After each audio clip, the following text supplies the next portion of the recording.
नमस्कार दोस्तों, आज बात करेंगे बीएड सेकेंड पेपर से सीखने में अभिप्रेरणा का महत्व एवं स्थान। अगर देखा जाए, बालकों की समस्त क्रिया उसके अभिप्रेरणा पर ही आधारित होता है।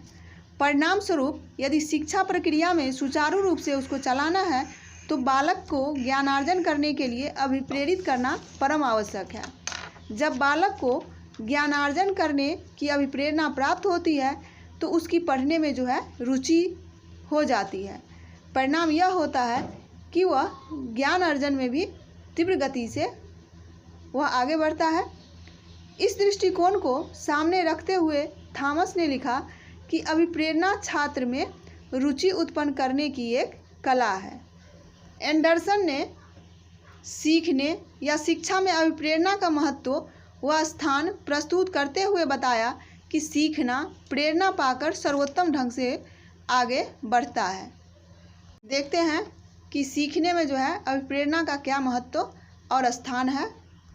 सीखने में अभिप्रेरणा का महत्व एवं स्थान, तो इसमें रुचि का विकास, सीखने के नियमों का प्रेरकों के रूप में प्रयोग, व्यवहार को नियंत्रित, निर्देशित एवं परिवर्तित करने में प्रयोग, मानसिक विकास में सहायक, लक्ष्य को प्राप्ति में यह सहायक होता है, अनुशासन में सहायक, पाठ्यक्रम निर्माण में सहायक, चरित्र निर्माण में और ध्यान केंद्रित करने में यह सहायक होता है।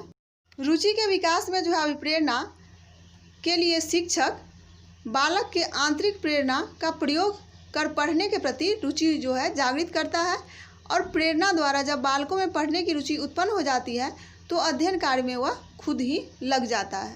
अगला है सीखने के नियमों का प्रेरकों के रूप में प्रयोग। यदि शिक्षक सीखने के नियमों का अध्ययन में सही प्रयोग करते हैं तो एक प्रकार से प्रेरक का यह काम करने लगता है, क्योंकि ये नियम स्वयं प्रेरणा पर आधारित होता है।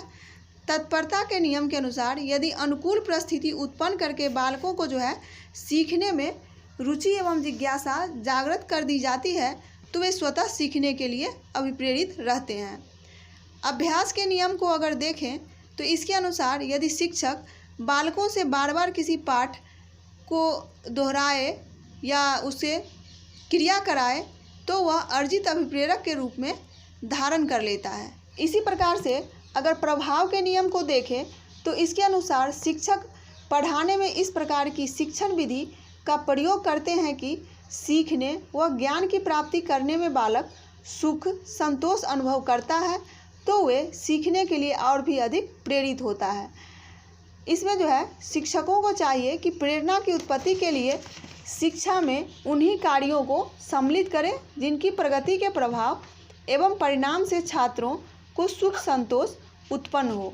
विद्यालय में पुरस्कार एवं दंड की व्यवस्था इसी नियम से संबंधित है, जिनका उद्देश्य अच्छे कार्यों के प्रभाव को पुरस्कार द्वारा सुखमय और संतोषजनक और आनंददायक बनाया जाता है और बुरे कार्य के लिए दंड दिया जाता है और जिससे छात्र उस काम को नहीं करता है। अगला है व्यवहार को नियंत्रित, निर्देशित एवं परिवर्तित करने में इसका प्रयोग होता है।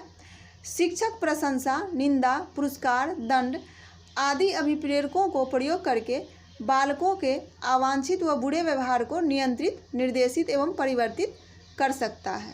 अगला है मानसिक विकास में सहायक। शिक्षक अभिप्रेरकों का प्रयोग करके बालकों को ज्ञानार्जन के लिए अभिप्रेरित कर सकता है।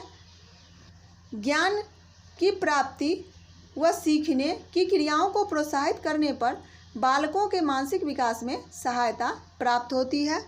अगला है लक्ष्य की प्राप्ति में सहायक। जीवन एवं शिक्षा के लक्ष्य को प्राप्त करने में आंतरिक अभिप्रेरणा का अत्यंत महत्व होता है। आवश्यकता इस बात की है कि लक्ष्य स्पष्ट तथा वह आकर्षक हो।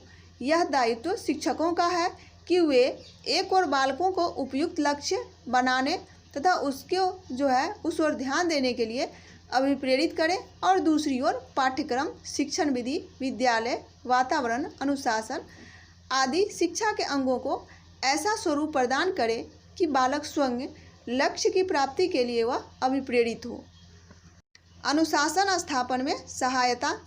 आधुनिक युग में शिक्षालयों में जो है अनुशासनहीनता दिन ब दिन बढ़ती जाती है, जिसका कारण है बालकों को अच्छे कार्यों को करने के लिए अभिप्रेरित नहीं किया जा रहा है। अतः ऐसी स्थिति में यदि बालकों को अनुशासन प्रिय बनाना है तो उन्हें अच्छे अच्छे कार्यों को करने के लिए जो है प्रेरित करना चाहिए। पाठ्यक्रम के निर्माण में सहायता। तो बालकों के पाठ्यक्रम के निर्माण में भी अभिप्रेरणा का बहुत ही महत्व है। शिक्षकों को चाहिए कि वे पाठ्यक्रम में ऐसे विषयों को स्थान दें जो बालकों के लिए उपयुक्त हो।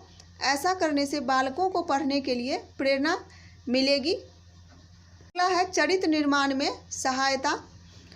तो इसमें जो है शिक्षकों को चाहिए कि वे बालकों के चरित्र निर्माण करने के लिए उन्हें अच्छे अच्छे गुणों एवं आदर्शों को प्राप्त करने के लिए अभिप्रेरित करें। यदि बालकों का अभिप्रेरणा का उचित निर्देशन किया जाए तो वे अच्छे बुरे गुणों के भेद समझने में समर्थ हो जाएंगे, जो कि चरित्र निर्माण के लिए आवश्यक है। अध्यापन विधियों के सफल प्रयोग में सहायता। कोई भी अध्यापन विधि तभी तक सफल हो सकती है जब बालकों को ज्ञानार्जन करने के लिए प्रेरित कर दिया जाए। अतः शिक्षकों का कर्तव्य है कि पढ़ाने के पूर्व बालकों को पढ़ने के लिए प्रेरित करने का जो है प्रयास करें। है ध्यान केंद्रित करने में सहायता।